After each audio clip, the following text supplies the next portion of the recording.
He thought he was just fixing a stranger's broken truck, but less than 24 hours later, 3 black SUVs surrounded his house. And what the men inside told him, it changed his life forever. It was a normal Tuesday afternoon in the quiet town of Elmswood, where people lived simple lives and most days passed without much excitement, and for 38-year-old Daniel Harris, a humble auto mechanic who ran a small garage just off Route 5, it was no different. He had grease on his hands, sweat on his brow, and country music playing softly on the radio when a dusty blue pickup truck rolled up with smoke coming from under the hood, and a man stepped out wearing worn-out boots.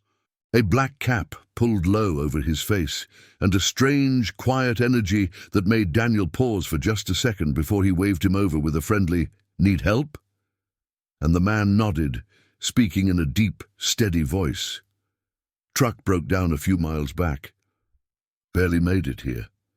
And though Daniel had other jobs waiting, something told him to look at this man's truck first. And when he popped the hood and started working, he noticed the parts were old, the systems odd, almost military grade, and the license plate was covered in dried mud, no state visible.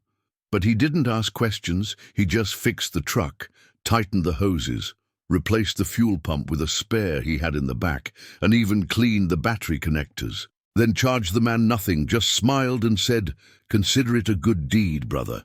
To which the man paused, looked him in the eye for a long second and said quietly, "You'll be hearing from me," before driving off without another word, and Daniel just shrugged, wiped his hands, and went back to work.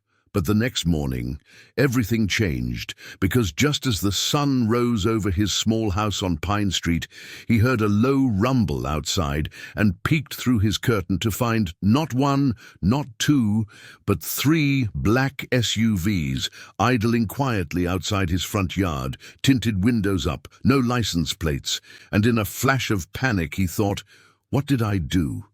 Then came the knock. Firm, deliberate and slow, and when he opened the door, 3 men in suits stood before him, badges hidden, dark glasses on, and one said, "Mr. Harris, we need to speak with you. Now." And his heart pounded as they stepped inside, scanned his living room, and one asked, "Do you know who the man was you helped yesterday?" And Daniel, confused, replied, "No, just a guy with a broken truck."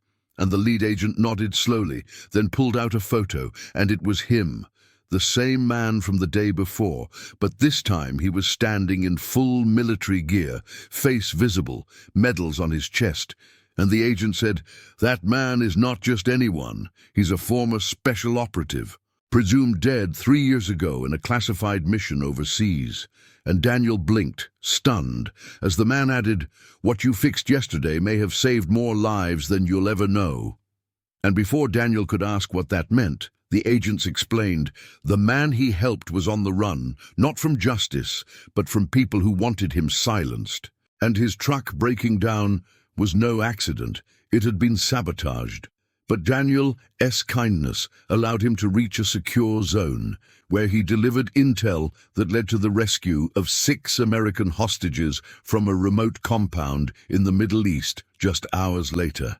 And now the government needed Daniel's cooperation to keep the operative safe. Because cameras showed Daniel's garage, and someone else had been watching, someone who didn't want that truck to make it.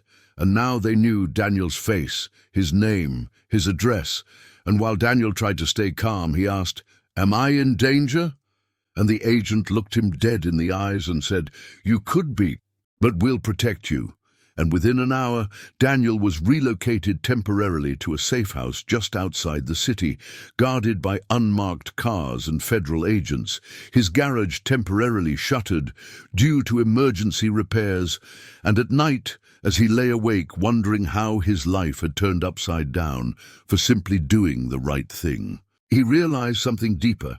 He had never felt this much fear, but also never felt this much purpose. And just 3 nights later, as he sat watching late-night news in the safe house, his jaw dropped when the story broke. 6 Americans rescued in daring covert mission, a mechanic, good deed played a silent role. And though they didn't mention his name, he knew, deep in his chest, that was him. And suddenly everything made sense. But the story didn't end there, because a week later, when he was finally allowed to return home, he found something waiting in his mailbox. A single envelope with no return address, inside of which was a note that read, "Because of you, they lived. If you ever need anything, just say the word." And below it, a black coin with an eagle etched into one side and the number 7 on the other. And while Daniel didn't fully understand what it meant, he kept it close tucked inside a small drawer by his bed, and life slowly went back to normal, until one night months later, when a group of bikers began harassing his teenage neighbor, cornering her at a gas station, and when Daniel stepped in to stop them, one of them pulled a knife, and just as it seemed like it would turn ugly fast, he whispered to himself, "Well, now's the time," pulled out the black coin and held it up in the moonlight. And not even 10 minutes later, as the bikers closed in, 3 black SUVs pulled up out of nowhere, silent and menacing. And from them stepped 6 shadowy figures who quickly and quietly de-escalated the situation, escorted the bikers away, and one leaned in close to Daniel and said with a half-smile, "Told you we'd be there," before vanishing back into the night. And from that moment on, Daniel knew the smallest acts of kindness carry the greatest power, and though the world may not always see it, sometimes fixing one broken truck can change the fate of nations, and sometimes the man you help might just be the one who saves you back.